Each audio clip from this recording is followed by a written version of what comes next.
After starting the season 2-4, Stephanie White and the Indiana Fever have dropped 2 straight following Caitlin Clark's injury. On Tuesday, the Fever, still without Clark, had a rematch with Sonia Citroen and the Washington Mystics, hoping to get back in the win column. Clark has been out for the last 3 games due to a quad strain she suffered in May 24's loss to the New York Liberty. The former Iowa star was ruled out for at least 2 weeks, making her earliest possible return date on June 10th against the Atlanta Dream. Clark has been replaced in the starting lineup by Sydney Colson, who was in her first season with the Fever. Along with Clark, fellow guard Sophie Cunningham re-injured her right ankle in Friday's loss to the Connecticut Sun. She was also ruled out against the Mystics. Before Tuesday's game, White addressed the media during a press conference. When asked for an update on Clark or Cunningham, she apologized for not having one. "No," White said. "Not yet. Sorry. I wish."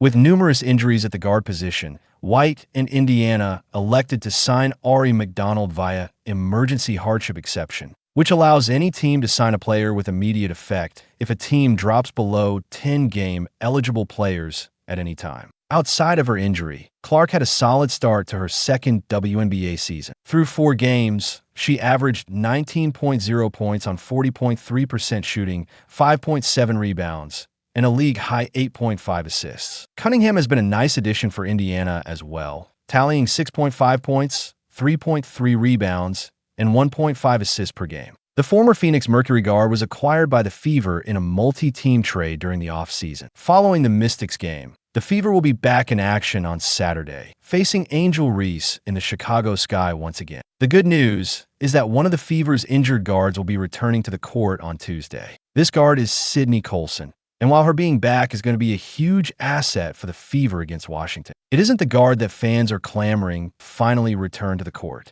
Of course, this guard would be Caitlin Clark, who is still working her way back to action after suffering a left quad strain during her team's May 24th game against the New York Liberty. When news of Clark's injury broke on May 26th, the team made it clear that Clark would be missing at least 2 weeks, and then would be reevaluated at that point. That was 8 days ago, which means that Clark is sure to not only miss Tuesday's contest, but also Indiana's June 7th game against Angel Reese and the Chicago Sky. And subscribe if you like Caitlin Clark.